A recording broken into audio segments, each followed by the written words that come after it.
ನಮಸ್ಕಾರ ಸ್ನೇಹಿತರೆ, ಭಗವದ್ಗೀತೆಯ 37ನೆಯ ದಿನದ ಜ್ಞಾನ ಪಯಣಕ್ಕೆ ಸ್ವಾಗತ. ನಿನ್ನೆಯ ಭಾಗದಲ್ಲಿ ನಾವು ಭಕ್ತಿಯ 4 ವಿಧಗಳನ್ನು ಮತ್ತು ಜ್ಞಾನಿ ಭಕ್ತನ ಶ್ರೇಷ್ಠತೆಯನ್ನು ತಿಳಿದೆವು. ಇಂದು ನಾವು ಸಮಾಜದಲ್ಲಿ ಅತಿ ಹೆಚ್ಚು ಚರ್ಚೆಯಾಗುವ ವಿಷಯವೊಂದನ್ನು ತಿಳಿಯೋಣ. ನಾವು ಬೇರೆ ಬೇರೆ ದೇವತೆಗಳನ್ನು ಪೂಜಿಸುವುದು ಸರಿಯೇ? ಆ ದೇವತೆಗಳು ನೀಡುವ ವರಗಳು ಎಲ್ಲಿಂದ ಬರುತ್ತವೆ? ಅವು ಶಾಶ್ವತವೇ? ಶ್ರೀಕೃಷ್ಣನು ಇಂದು ನಮ್ಮೆಲ್ಲರ ಗೊಂದಲಗಳನ್ನು ಪರಿಹರಿಸುತ್ತಾ ತನ್ನ ಪರಮೋಚ್ಚವಾದ ಮತ್ತು ಅವ್ಯಕ್ತವಾದ ಸ್ವರೂಪದ ಬಗ್ಗೆ ನಮಗೆ ಜ್ಞಾನ ನೀಡಲಿದ್ದಾನೆ. ಯೋ ಯೋ ಯಾಂ ತನುಂ ಭಕ್ತಃ ಶ್ರದ್ಧಯಾರ್ಚಿತುಮಿಚ್ಛತಿ ತಸ್ಯ ತಸ್ಯಾ ಚಲಾಂ ಶ್ರದ್ಧಾಂ ತಾಮೇವ ವಿದಧಾಮ್ಯಹಂ. ಯಾವ ಭಕ್ತನು ಯಾವ ದೇವತಾ ಸ್ವರೂಪವನ್ನು ಶ್ರದ್ಧೆಯಿಂದ ಪೂಜಿಸಲು ಬಯಸುತ್ತಾನೋ ಆಯಾ ಭಕ್ತನ ಶ್ರದ್ಧೆಯನ್ನು ನಾನೇ ಸ್ಥಿರಗೊಳಿಸುತ್ತೇನೆ. ಕೃಷ್ಣನು ಇಲ್ಲಿ ಎಷ್ಟು ಉದಾರಿಯಾಗಿದ್ದಾನೆ ನೋಡಿ. ನೀವು ಯಾರನ್ನೇ ಪೂಜಿಸಿದರೂ ನಿಮ್ಮ ಆ ನಂಬಿಕೆಯನ್ನು ಗಟ್ಟಿಗೊಳಿಸುವವನು ಅವನೇ.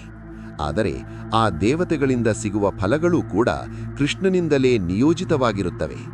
ಇತರ ದೇವತೆಗಳ ಆರಾಧನೆಯಿಂದ ಸಿಗುವ ಸುಖಗಳು ತಾತ್ಕಾಲಿಕ ಮತ್ತು ನಾಶವಾಗುವಂತಹವು.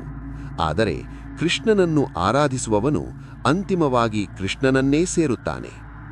ಅವ್ಯಕ್ತಂ ವ್ಯಕ್ತಿಮಾಪನ್ನಂ ಮನ್ಯಂತೆ ಮಾಮ ಬುದ್ಧಯಃ ಪರಂ ಭಾವಂ ಅಜಾನಂತೋ ಮಮ ಅವ್ಯಯಂ ಮನುತ್ತಮಂ.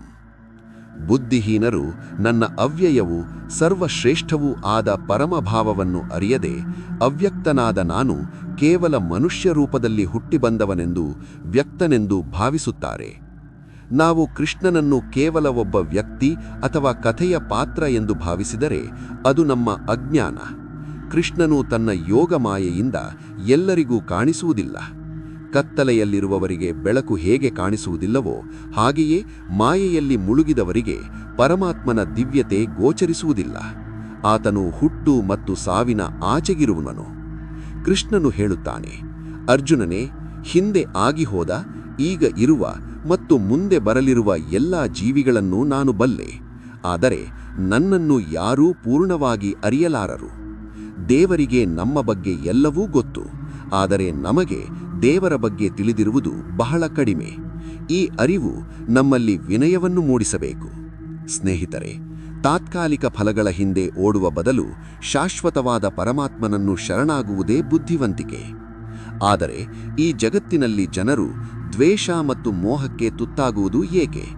ಸಾವಿನ ಸಮಯದಲ್ಲಿ ಭಗವಂತನನ್ನು ಸ್ಮರಿಸುವುದು ಹೇಗೆ ಸಾಧ್ಯ? ಈ ಗಂಭೀರವಾದ ಪ್ರಶ್ನೆಗಳೊಂದಿಗೆ ನಾಳೆ 7ನೇ ಅಧ್ಯಾಯ ಮುಕ್ತಾಯವಾಗಲಿದೆ. ಭಗವದ್ಗೀತೆಯ ಈ ಜ್ಞಾನ ನಿಮ್ಮಲ್ಲಿ ಅಚಲವಾದ ಶ್ರದ್ಧೆಯನ್ನು ಮೂಡಿಸಲಿ. ಧನ್ಯವಾದಗಳು.